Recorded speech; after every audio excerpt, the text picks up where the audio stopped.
ಅಯೋಧ್ಯೆ ಶ್ರೀರಾಮ ಮಂದಿರ ದೇಣಿಗೆ ಕಳ್ಳತನ ಪ್ರಕರಣಕ್ಕೆ ಸಂಬಂಧಪಟ್ಟಂತೆ ಬೆಂಗಳೂರಿನಲ್ಲಿ ಕೆಪಿಸಿಸಿ ಅಧ್ಯಕ್ಷ ಬಿಕೆ ಹರಿಪ್ರಸಾದ್ ಇದರ ಬಗ್ಗೆ ಪ್ರತಿಕ್ರಿಯೆಯನ್ನು ಕೊಟ್ಟಿದ್ದಾರೆ. ದೇವಸ್ಥಾನದಲ್ಲಿ ಚಪ್ಪಲಿ ಕಳ್ಳರಿದ್ದಾರೆ ಅನ್ನುವಂತಹ ಬೋರ್ಡ್ ಅನ್ನು ಹಾಕ್ತಾ ಇದ್ರು. ಇನ್ಮೇಲೆ ಹುಂಡಿ ಕಳ್ಳರಿದ್ದಾರೆ ಎಚ್ಚರಿಕೆ ಅನ್ನುವಂಥ ಬೋರ್ಡ್ ಅನ್ನು ಹಾಕಿಸುತ್ತಾರೆ. ಬಿಜೆಪಿಯವರು ರಾಮನ ಹೆಸರಲ್ಲಿ ಲೂಟಿ ಹೊಡೆಯುತ್ತಿದ್ದಾರೆ, ಯಾರ ಮೇಲಾದರೂ ಅವರು ಕ್ರಮವನ್ನು ತೆಗೆದುಕೊಂಡಿದ್ದಾರಾ ಅಂತ ಹೇಳಿ ಪ್ರಶ್ನೆಯನ್ನು ಹಾಕಿದ್ದಾರೆ. ಅಯೋಧ್ಯೆ ರಾಮ ಮಂದಿರದ ಆಗಿರುವಂಥ ಘಟನೆ ದೇಣಿಗೆ ಕಳ್ಳತನ ವಿಚಾರವಾಗಿ ಬೆಂಗಳೂರಿನಲ್ಲಿ ಕೆಪಿಸಿಸಿ ಅಧ್ಯಕ್ಷರಾಗಿರುವಂಥ ಬಿಕೆ ಹರಿಪ್ರಸಾದ್ ಈ ರೀತಿಯಾಗಿ ಪ್ರತಿಕ್ರಿಯೆಯನ್ನು ಕೊಟ್ಟಿದ್ದಾರೆ.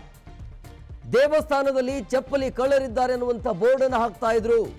ಇನ್ಮೇಲೆ ಹುಂಡಿ ಕಳ್ಳರಿದ್ದಾರೆ ಎಚ್ಚರಿಕೆ ಅನ್ನುವಂಥ ಬೋರ್ಡ್ ಅನ್ನು ಹಾಕಿಸುತ್ತಾರೆ.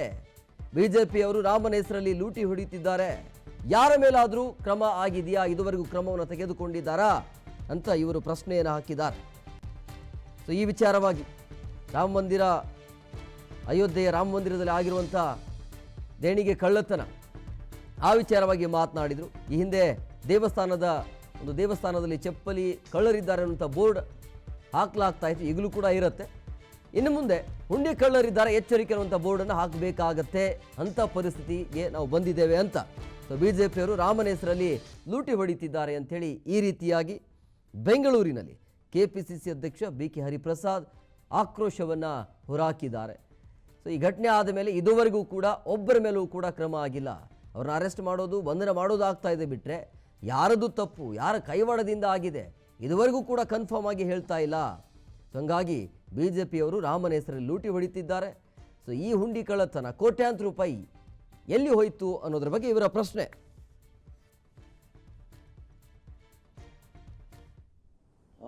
ಈಗ ಇಷ್ಟು ದಿವಸ ನಾವು ಇಡೀ ದೇಶದಲ್ಲಿರೋ ಯಾವುದೇ ದೇವಸ್ಥಾನ ಎಲ್ಲ ಹೋದ್ರೂ ಕೂಡ ಚಪ್ಪಲಿ ಕಳ್ಳರಿದ್ದಾರೆ ಎಚ್ಚರಿಕೆಯಿಂದ ಇರಿ ಅಂತ ಇದ್ರು. ಇನ್ಮೇಲೆ ಯಾವುದೇ ದೇವಸ್ಥಾನಕ್ಕೆ ಹೋದರೆ ಹುಂಡಿ ಕಳ್ಳರಿದ್ದಾರೆ ಎಚ್ಚರಿಕೆ ಅಂತ ಬೋರ್ಡ್ ಹಾಕ್ಸ್ತಾರೆ ಬಿಜೆಪಿಯವರು ಬಂದ ಮೇಲೆ. ನಾವು ಹೇಳ್ತಾ ಇರೋದೇನು ಅಂದರೆ, ರಾಮನ ಹೆಸರಲ್ಲಿ ಇವರು ಲೂಟಿ ಹೊಡಿತಾ ಇದ್ದಾರಲ್ಲ, ಇದುವರೆಗೂ ಯಾರನ್ನಾದರೂ ಕ್ರಮ ತೆಗೆದುಕೊಂಡಿದ್ದಾರೆ? ಇಷ್ಟು ನಿಧಾನವಾಗಿ ಹೋಗೋದು ಯಾಕೆ? ಗತಿ ಸ್ಪೀಡಲ್ಲಿ ಹೋಗ್ತಾ ಇದ್ದಾರೆ, ವೇಗದಲ್ಲಿ ಹೋಗ್ತಾ ಇದ್ದಾರೆ. ತಕ್ಷಣ ಕ್ರಮ ತೆಗೆದುಕೊಳ್ಬೇಕು. ಇದರಲ್ಲಿ ಯಾರ್ಯಾರು ಇದೆ, ಎಲ್ಲಿಗೆ ಹೋಗುತ್ತೆ 200 ಕೋಟಿ ಅಂತೇಳಿ. ಅದು ಕರ್ನಾಟಕದವರೆಗೂ ಸಹ ಬಂದಿದೆ. ಕೆಲವರಿಗೆ ರಿವಾರ್ಡ್ ಕೊಟ್ಟಿದ್ದಾರೆ. ಅವರು ಗೋಹತ್ಯೆ ಕಾನೂನು ವಿಚಾರದಲ್ಲಿ ಬಿಲ್ ಪಾಸ್ ಮಾಡಿದ್ರು ಅಂತೇಳಿ ಕೆಲವರಿಗೆ ಅವ್ರಿಗೆ ಇದು ಕೊಟ್ಟಿದ್ದಾರೆ, ಅವಾರ್ಡ್ ಕೊಟ್ಟಿದ್ದಾರೆ. ಭಾಳ ಆಳವಾಗಿ ಅದು ನಾವು ಈಗಾಗಲೇ ಹೇಳಿದ್ವಿ, ಸುಪ್ರೀಂ ಕೋರ್ಟ್ ಜಡ್ಜ್ ನೇತೃತ್ವದಲ್ಲಿ ಇದು ತನಿಖೆ ನಡೀಬೇಕು ಅಂತೇಳಿ. SIT ಎಲ್ಲ ಸುಮ್ಮನೆ ಕಣ್ಣೊರ್ಸೋಕ್ಕೆ, ಯಾವುದಾದ್ರೂ ಒಂದೇ ಒಂದು ವಿಚಾರ ಮಾಡ್ತಕ್ಕಂಥ ಸಂಸ್ಥೆಗಳು ಭಾರತೀಯ ಜನತಾ ಪಾರ್ಟಿ ನಾಯಕರನ್ನ ಮಾಡಿದ್ಯಾ? ಇದರಲ್ಲಿ ವಾಷಿಂಗ್ ಮೆಷಿನ್ ಇಲ್ಲ.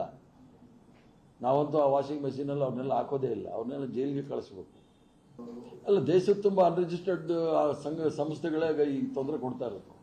ಅದನ್ನೇ ನಾವು ಹೇಳ್ತಾ ಇದ್ವಿ, ಎಲ್ಲರೂ ಸಹ ಸಂವಿಧಾನದ ಚೌಕಟ್ಟಿನಲ್ಲಿ ಎಲ್ಲರೂ ಸಹ ನೋಂದಣಿ ಮಾಡ್ಕೊಳ್ಬೇಕು.